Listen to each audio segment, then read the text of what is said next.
abajo, porque estamos empezando prácticamente de cero. Entonces esta frase acá es bastante motivadora. Y ahora empezamos con los conceptos. El primer concepto que tenemos que tener... ¿Me escuchan todos bien, verdad? ¿Sí? ¿Qué tal el audio? Sí, sí te escuchaba. El primer concepto que tenemos que tener aquí claro es qué es la luz, al menos en su descripción clásica. Y matemáticamente la luz es solución a esta dupla de ecuaciones diferenciales acá.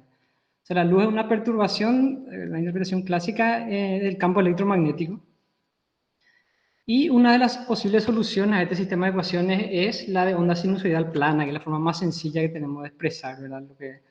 Lo que es la luz, como una onda plana. Entonces sería una perturbación en el espacio, en la línea de fuerza de campo magnético. ¿Qué sería esto, verdad? Sería un ascenso en la magnitud del campo y un descenso, después se invierte y así está oscilando, ¿verdad? Campo eléctrico y magnético. Cuando hablamos de una onda plana, lo que tenemos es esta idea de que cualquier punto sobre este plano, ¿verdad?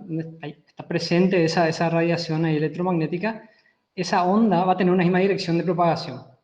Y los campos eléctricos y magnéticos van a estar contenidos en este plano.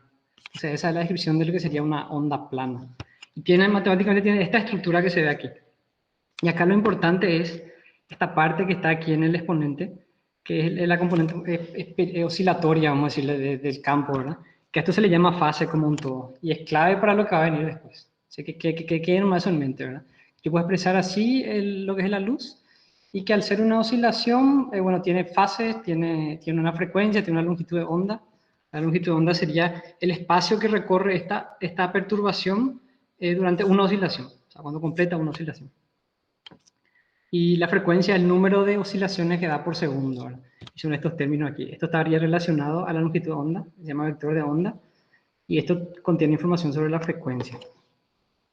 ¿Ahora qué pasa si estas ondas que se propagan en el espacio coinciden en un punto del espacio? Yo tengo una onda y tengo otra y coinciden en un punto y voy a medir y están las dos ahí. ¿Qué ocurre, verdad? Y ocurre algo que le llaman de superposición, ¿verdad? Las ondas no actúan como si fuesen bueno, en su interpretación clásica, como si fuesen dos partículas que van a chocar y se van a después rebotar, ¿verdad? Sino que se superponen en ese instante. Y si ese medio es lineal, ¿verdad? Lo que quiere decir esto de que si ese medio es lineal, es que esa superposición se da de esta manera, como una sumatoria nomás, una suma sencilla de todas las ondas que están ahí en ese punto, en ese instante de tiempo. Lo que ocurre ahí es que si superpongo estas dos ondas, y si la fase, que es lo que le decía, coinciden, ¿verdad? Las dos ondas tienen la misma fase, o sea que están en el mismo momento de esa oscilación, en ese instante de tiempo. Cuando yo mida eso, lo que voy a tener es la resultante, que es la suma de esas dos amplitudes. Entonces, en el caso de dos ondas que están en la misma fase, voy a medir y voy a tener una onda resultante que tiene el doble de amplitud que estas dos.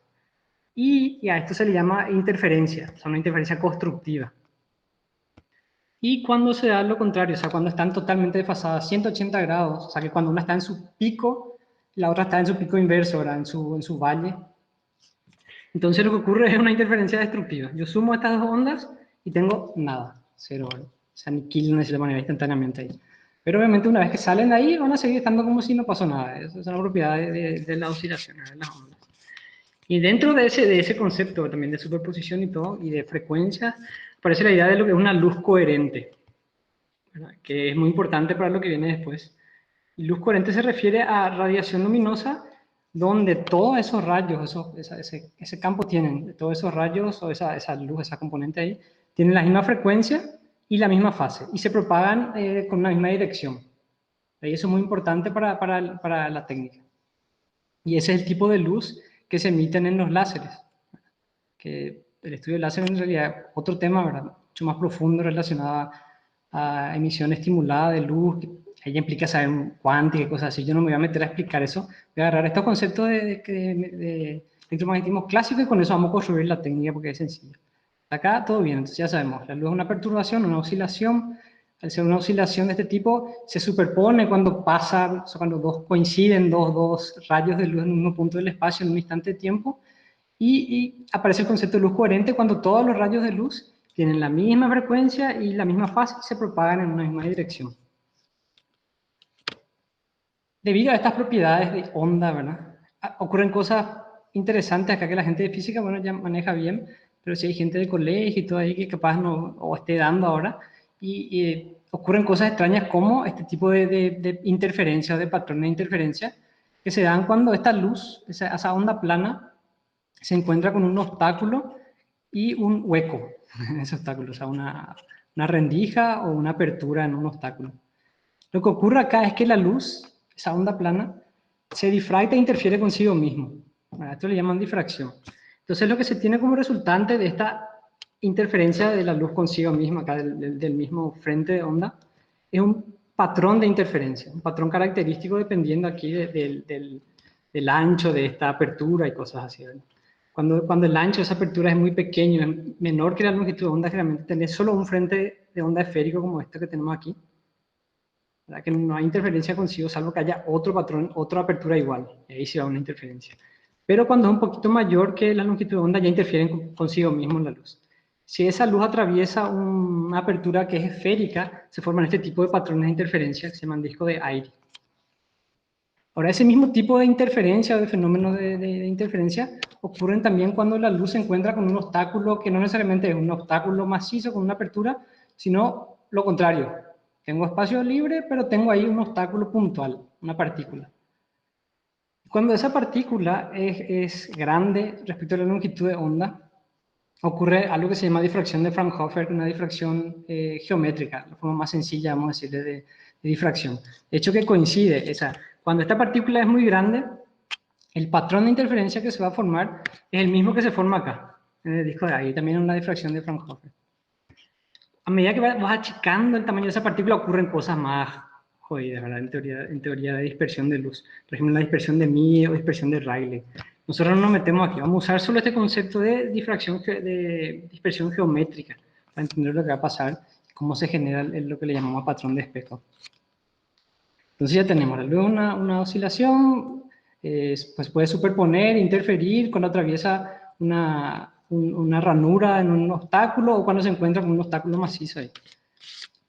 Ahora, ¿qué pasa si no tenemos una rendija o una partícula, sino que tenemos un medio, una superficie rugosa? ¿Qué pasa en ese caso? Y acá lo que podemos pensar, una manera de intuir esto es que cada uno de estos valles en esa rugosidad, en esa rugosidad de la superficie, va a actuar como una rendija de este tipo. Cada uno de esos valles. Pero acá no hay uniformidad en esas rendijas. Esta rugosidad es totalmente aleatoria. Hay zonas más altas, zonas más bajas, distintos anchos de esas rendijas. Entonces esa luz que se dispersa ahí y que interfiere consigo mismo, también se dispersa de forma aleatoria, interfiere consigo mismo de forma aleatoria y da origen a lo que se llama speckle, ¿verdad? El patrón este de moteado, speckle, o lo que sea. Y eso nomás es el patrón de speckle láser. Es ese patrón de interferencia aleatorio que se forma cuando la luz coherente, como el del caso del láser, donde inicialmente venían todas con la misma fase y la misma frecuencia, se dispersan en esa superficie aleatoria. Lo mismo ocurriría si no fuese una superficie rugosa, sino con un medio como este, multidispersivo, o inclusive puede ser un medio monodispersivo, algunas de estas partículas nomás, pero cada rayo de luz ahí, de la onda que está entrando, cada onda, termina haciendo un recorrido diferente, ¿verdad? A medida que va chocando con los medios que les dispersan. Y eso hace con que cuando lleguen a tu plano de imagen, cuando lleguen aquí a nuestra cámara, cada uno de esos rayos llega con una fase diferente. Entonces se interfieren de manera así aleatoria, porque la fase también es aleatoria con la que llegan. ¿Está ahí? Tranquilo. Ahora, ¿qué pasa si estos medios dispersivos cambian en el tiempo? O sea, si no se mantienen estáticos, si la superficie rugosa va cambiando, o se deforma, o cambia, o si estas partículas aquí en el medio multidispersivo se están moviendo. ¿Qué va a ocurrir ahí? Lo que va a ocurrir es que el patrón de interferencia también va a cambiar. Y a eso es lo que se le llama el espejo láser dinámico, ¿verdad? Dynamic Laser Speckle le llaman a eso. Y podemos ver un ejemplito de un GIF para entender la idea, porque eso se usa mucho con Dynamic Light Scattering para hacer estudios, por ejemplo, de nanopartículas, ¿verdad? Caracterizar su radio o si tenemos homogeneidad en los radios, decimos que es monodispersiva esa nanopartícula, todos tienen radios más o menos parecidos. Podemos medir, por ejemplo, el coeficiente de difusión de esas partículas mediante esa técnica. Sería más o menos lo que vemos aquí, ¿verdad? Un haz láser, una onda plana, entra en ese medio, se empieza a dispersar, la luz hace un camino aleatorio, un recorrido aleatorio, random walk, le llaman eso. Y cuando sale de ahí, bueno, ya sale un patrón de interferencia aleatorio. Pero la manera con que ese patrón de interferencia evoluciona en el tiempo nos da información de lo que está pasando acá adentro. Lo que se mide es, le llaman función de autocorrelación de esa intensidad de luz que está midiendo ahí. Y la manera con que esto decae en el tiempo, al final me da información sobre la dinámica de estas partículas. De esto se puede extraer, por ejemplo, esto le llaman una ecuación, que yo puedo derivar una ecuación teórica de relajación, le llaman a eso, la manera con que eso va a ir decayendo, y de ahí quitar cosas como el coeficiente de difusión de esas partículas. Una técnica muy común en ese tipo de estudios de difusión y estudio de nanopartículas. Ok, volvemos aquí a esto. También se puede usar esto mismo para estudiar, por ejemplo, un proceso de microfisura en un material. O sea, yo tengo esa superficie rugosa ahí, que es una apertura, y que en el tiempo, por acción de alguna fuerza, se va deformando, se va rompiendo, y la manera con que cambia este patrón de espectro acá, me puede dar información sobre las tensiones que actúan ahí y cómo está evolucionando esa microruptura, por ejemplo. Acá lo clave, lo interesante es que ese patrón de interferencia es muy sensible a cambios muy pequeños en esa superficie. O sea, esas rugosidades pueden estar ahí en escalas de micrómetros, ¿verdad? De cientos de micrómetros. Y yo puedo detectar así. Entonces puedo hacer mediciones muy finas con esa técnica. Ahora, ¿qué pasa, verdad? Ya hablamos de eso. Bueno, tenemos, por ejemplo, la ecuación de autocorrelación con la que podemos dar información. Porque tenemos un patrón de Speckler ahí que puede ser estático o dinámico, pero es prácticamente ruido, o sea, se ve como ruido. Se ve ahí como una granulosidad nomás medio aleatoria. ¿Cómo extraemos entonces información de esa granulosidad? Ese es el problema, ¿verdad?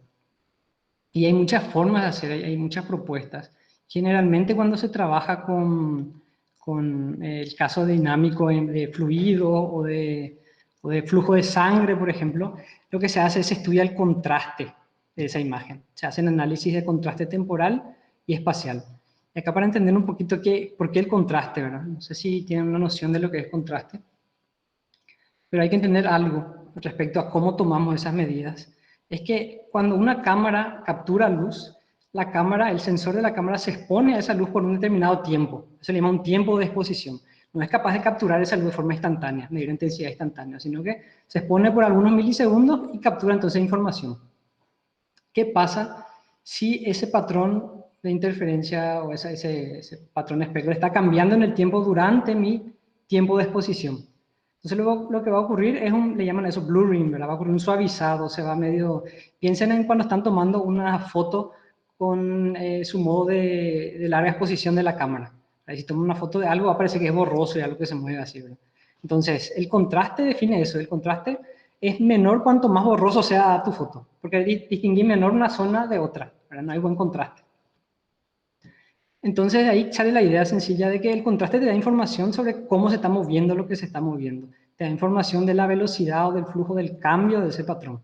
¿Entienden? Entonces una de las técnicas que se usan mucho para quitar información y tratar de quitar información cuantitativa de ese patrón de espectro es estudiar el contraste.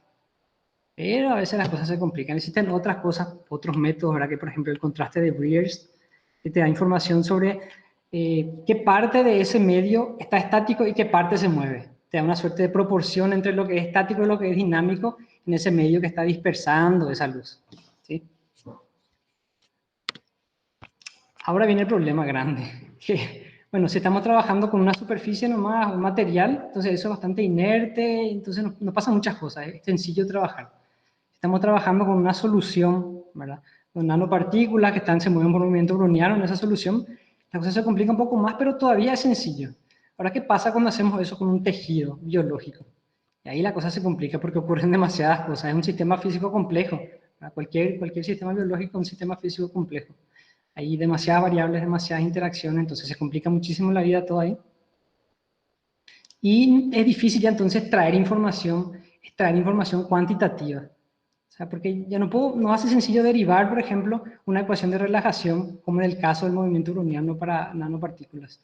Acá se complica todo. Encima ocurren muchas más cosas, ¿verdad? Aparte de esa luz que se dispersa, que es lo que vos podés medir con tu espectro, También ocurre calentamiento en el tejido, ocurre fluorescencia, aparecen ondas acústicas ahí por el calentamiento, ocurren muchas cosas. Entonces, cuando tenemos esto, ¿verdad? Que el patrón de Speckler que genera un tejido, acá tenemos una hoja, esto que estamos acá en el laboratorio de láser, esto es el nervio de una hoja de taller también, que también hicimos acá en el laboratorio de láser probando cosas, estas son semillas, ¿verdad? Cuando tenemos un patrón de Speckler así, ya es muy difícil extraer información cuantitativa ahí, se complica mucho la cosa. Les muestro un ejemplo de cómo se ve ese patrón y esa fluctuación, a ver si ven por ahí. O sea, esto, por ejemplo, es un GIF del trabajo de gente de la Universidad de Labras en semilla de maíz, ¿verdad? Entonces ellos ven acá, y no sé si notan, que en esta región parece que hay más variación que en esta otra.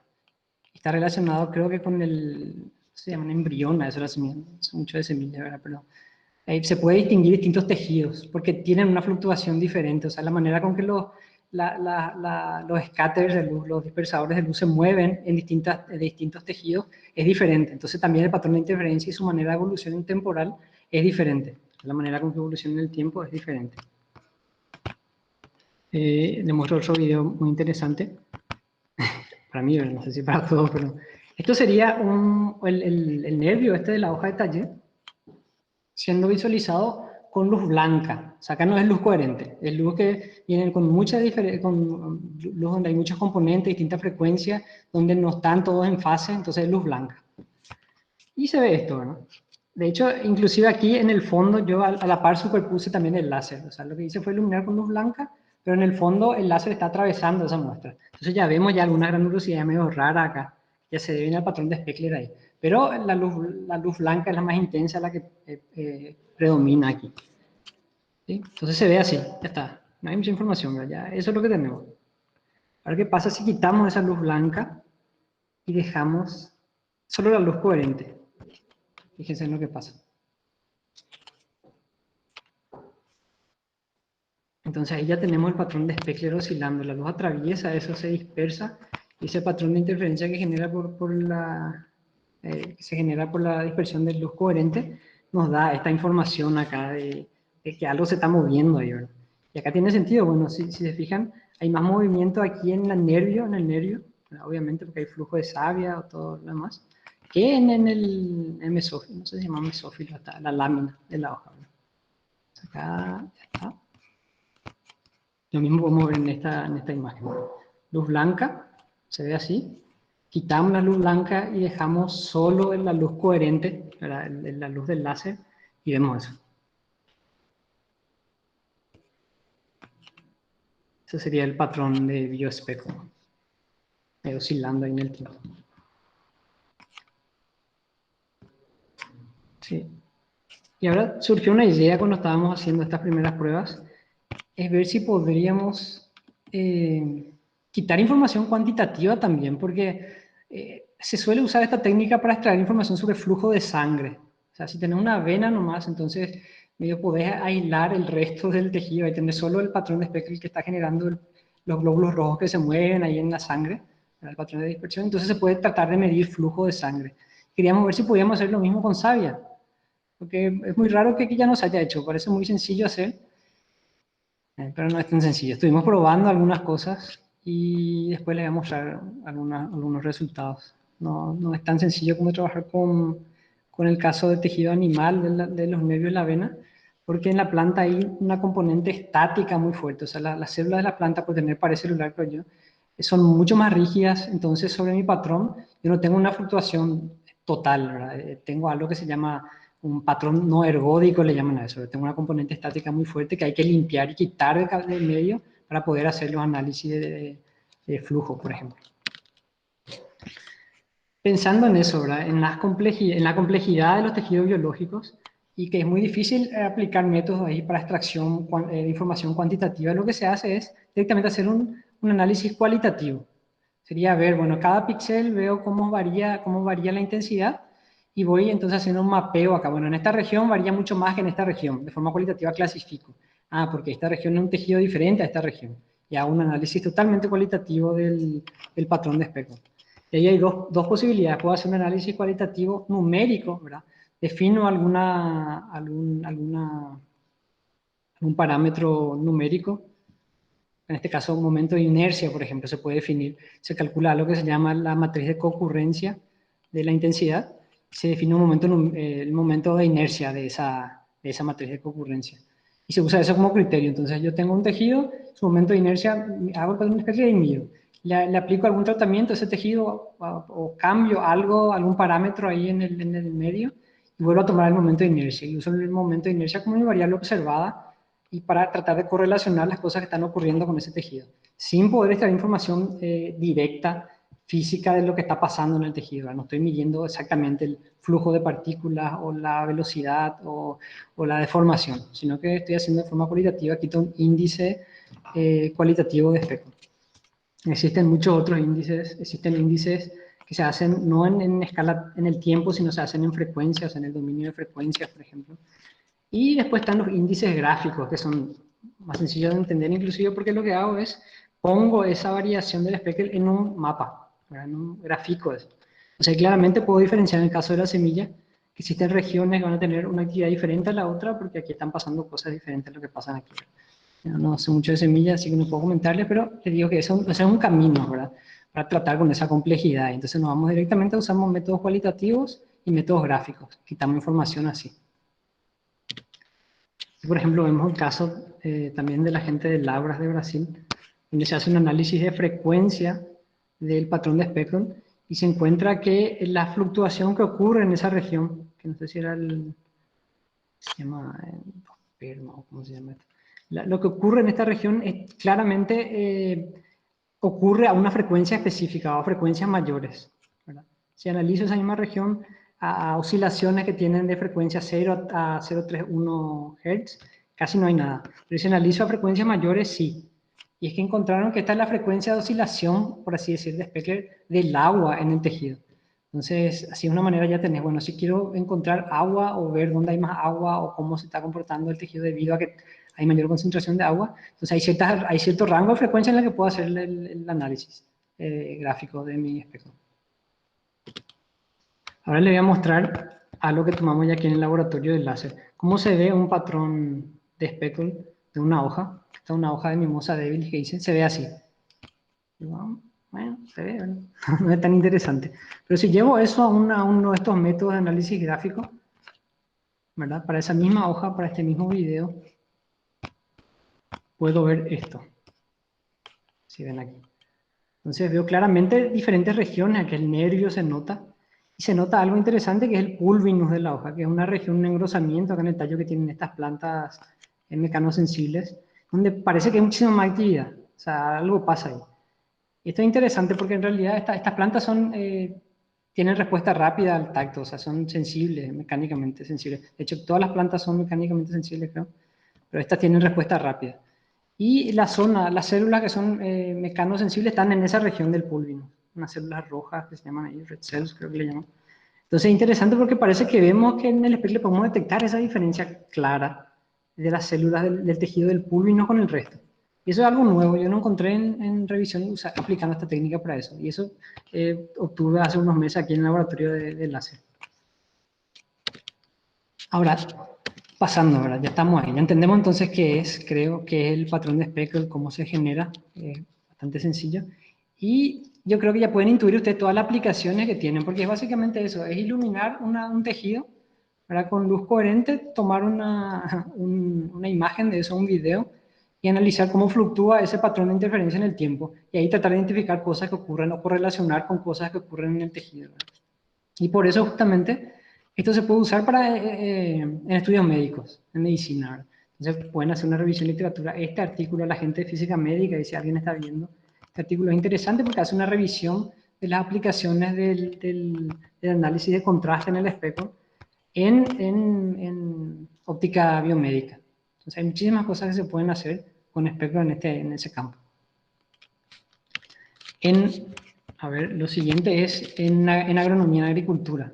Estudios no solo de plantas, sino de frutos, de semillas, también hay muchísimas aplicaciones.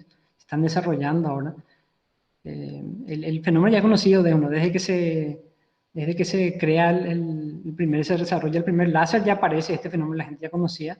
Se usaba mucho en metrología para estudiar materiales, pero hace como 20, 25, 30 años se empezó a usar también para estudios con mayor intensidad, mayor frecuencia para estudios biológicos, ¿verdad? Entonces hay gente que hace esto para analizar raíces, no sé exactamente qué analizaban, pero sí, hacían el especle de las raíces. Así, hay gente que aplicaba esto para estudiar daños en frutos, entonces pensando en la aplicación de un sistema de control de calidad de frutos, por ejemplo, ¿verdad? Entonces fácilmente te das cuenta de la diferencia del patrón de especle de cómo fluctúa en una región donde el fruto haya sufrido un daño mecánico. O se puede usar también, por ejemplo, para ver crecimiento o colonización de algún hongo de ese tejido, o un tejido animal, ¿verdad? Una herida, si está infectada por un hongo, si está empezando a ser colonizada por algún hongo o bacteria, el patrón de Speckler cambia. Entonces se puede usar para eso también. Acá vemos algunos otros estudios. En este caso, por ejemplo, proponían usar la variación del patrón de Speckler para detectar la presencia de microorganismos en comida, ¿verdad? Entonces, un trozo de carne acá limpio, vamos a decirle, tiene una determinada fluctuación de su patrón de Speckler, pero si existen ahí ya bacterias o descomponedores cualquiera, ¿verdad? Entonces el patrón de Speckler cambia y usan esto para detectar. Entonces la propuesta era, bueno, podemos desarrollar un sistema acá de control de calidad de alimentos con bioespectral láser.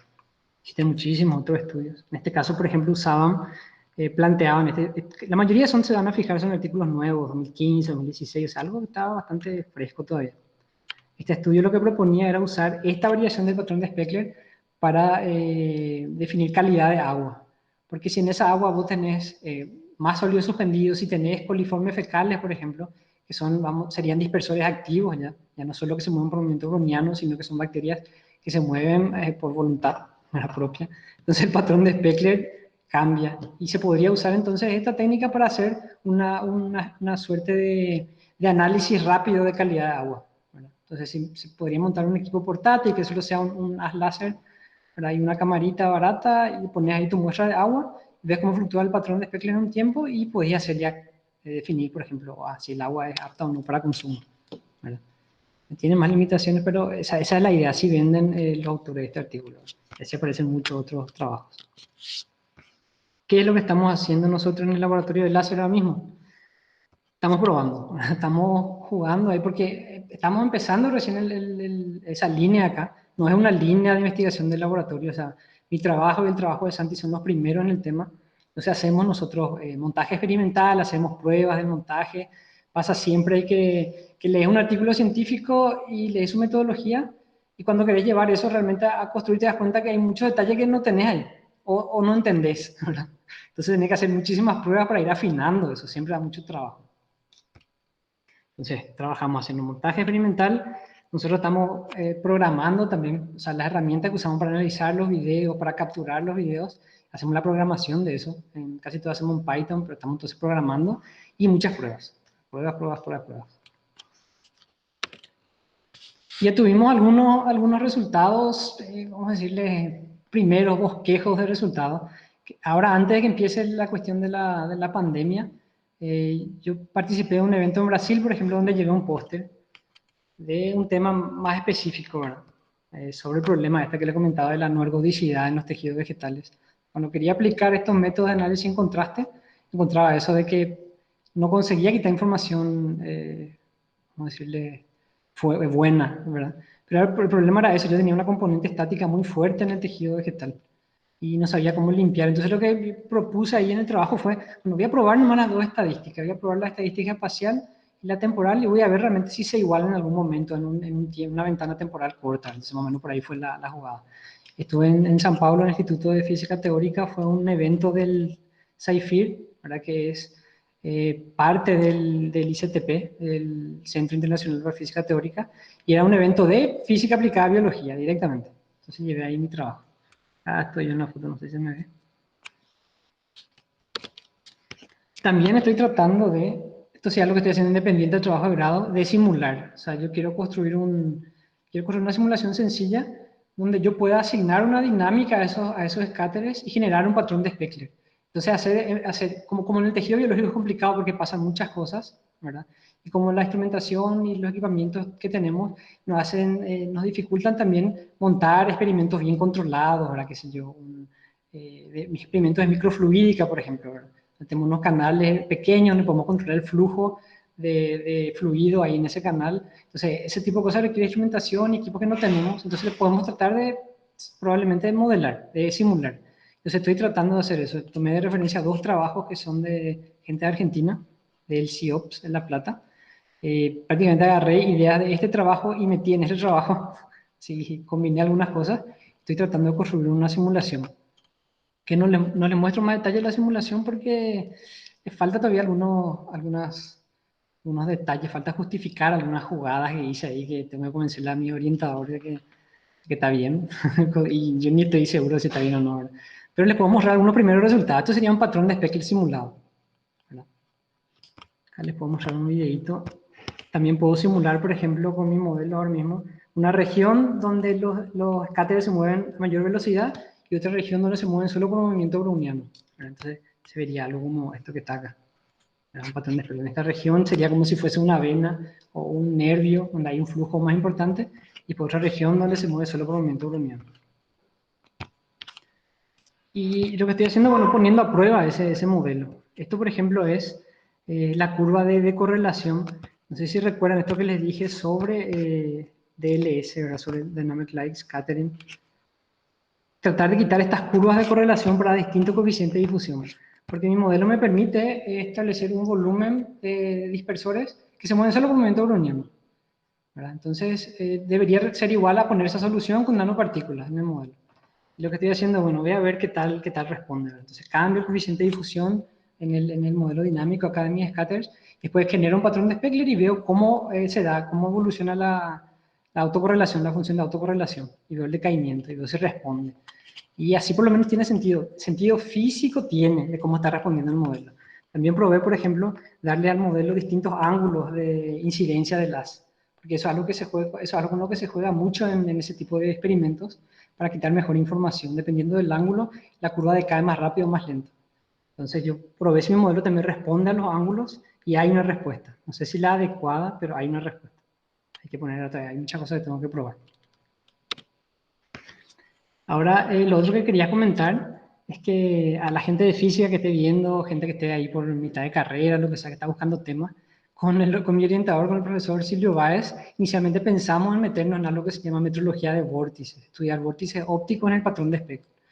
Pues yo me di cuenta, bueno, que si me iba a meter ahí, iba a tener que abandonar estos experimentos y concentrarme en eso porque no era tan sencillo. Pero está abierto eso. Yo creo que el profesor Silvio todavía tiene ganas de trabajar con eso. Entonces, si hay algún interesado ahí de física que esté buscando temas, este es un tema bastante interesante, estudiar vórtices ópticos en el patrón de Speckler, porque existe la idea, ¿verdad?, de gente, creo que Dunn Kirkpatrick se llama, un investigador estadounidense. Él cree que la dinámica de los vórtices pueden aportar información interesante sobre lo que está ocurriendo en ese sistema que dispersa la luz, ¿verdad? Yo tengo prácticamente información estadística nomás y es muy poca la que puedo quitar con estos métodos de contraste.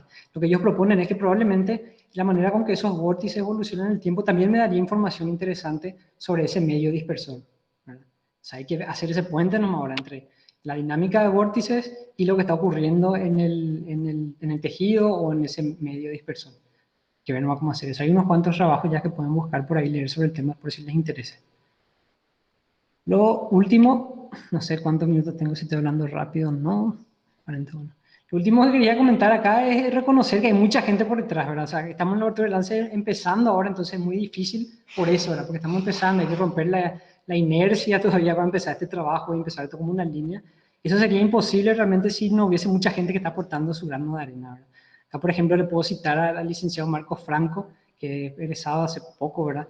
Y que fue el que desempolvó muchos equipos y empezó a montar las cosas, ¿verdad? De hecho, que fue vamos a decir, el pionero acá, ¿verdad?, en el laboratorio del láser, el que empezó todo. El profesor Jorge Jara, que es el encargado del laboratorio, que nos abrió las puertas, nos dio inclusive su llave, vengan a trabajar, no hay problema. Y ya también quita plata de su bolsillo para comprar a veces cosas que hacen falta, así como el profesor Rolón. Después está Santi Ávila, que es, no sé si está ahora mismo en el evento, que también trabaja aquí en el laboratorio de láser con su trabajo de grado. Yo trabajo con hojas, él trabaja con semillas, ¿verdad? Está un poco más atrasado más su trabajo porque está pudiendo venir ahora, y con el tema de la cuarentena nos quitó, nos desfasó a todos, entonces se complicó un poco la cosa. Pero también está Santi, no sé si quiere decir algo ahí, si está presente. Pues puedo citar más gente, ¿verdad? Que mucha gente tengo que citar. También están mi orientador, ¿verdad? El profesor Silvio Báez, que es un tipo que tiene paciencia infinita, me está ayudando bastante. Hay alguien, por ejemplo, en este caso, Eder Herrera, que está en Brasil, está terminando su doctorado, pero igual colabora con nosotros acá. Yo le escribo por WhatsApp, inclusive por ahí nomás debatimos cuestiones técnicas y lo que sea, sin ningún problema. Hay gente de otro departamento que también siempre, que nos ayudaron, ¿verdad? Que, por ejemplo, el profesor Rodrigo Cabral, que nos prestó un endoscopio, el profesor Elvio, que me prestó algunas cosas para hacer corte de tejido y que tiene algunas buenas ideas también, que probablemente se conviertan en esas ideas, si es posible, en trabajo de colaboración después entre departamentos. Después hay gente de geología, por ejemplo, Ricardo, que nos prestó un microscopio. Hay gente de agro, ciencias agrarias, Diego González, que me consiguió las primeras plantitas con las que hice pruebas. También tiene algunas buenas ideas que se podrían convertir sin problema, yo creo, si la burocracia institucional o característica de la UNA no impide, ¿verdad? Entonces se podían convertir en trabajos interesantes de colaboración entre facultades. Al profesor Freddy Doncel, que es el coordinador del departamento, que también nunca tuvo problema en escribir las notas que hagan falta para prestar equipo y cosas así. O sea, hay mucha gente que siempre está por detrás para poder lograr algo, ¿verdad? Hasta ahora ya sé que no tenemos los resultados, pero estamos empezando, yo creo que estamos empezando bien, que se ve bastante prometedor lo que estamos haciendo. Con eso creo que me despido. No sé si fue muy rápido, si se entendió, si hay preguntas. Y acá quería terminar también con Maxwell, con otra anécdota sobre su vida. Porque, bueno, siempre los físicos la conocen a Maxwell como un teórico, ¿verdad? Pero dicen que cuenta la leyenda, ¿verdad? Que Maxwell era medio hecho pelota con sus matemáticas. Decía, por ejemplo, ahí, soy totalmente capaz de escribir una fórmula estrambótica. O sea, que siempre le pasaba que cuando empezaba a derivar su problema, terminaba con una ecuación gigantesca, un desastre, un despelote, ¿verdad? Y por eso Gustav Kirchhoff, que era contemporáneo de Maxwell, más viejo, ya era un físico renombrado cuando Maxwell estaba empezando, decía por Maxwell, es un genio, pero hay que repasar sus cuentas, decía, porque dice que Maxwell muchas veces publicaba cosas con errores. Inclusive a veces se equivocaba en la unidad de medida cuando hacía sus cálculos. ¿Entendés? O sea que si a Maxwell le pasa a la gente de física que a veces tiene problemas con matemáticas, que no se preocupe, ¿verdad? Si a Maxwell le pasa a nosotros, ¿por qué no?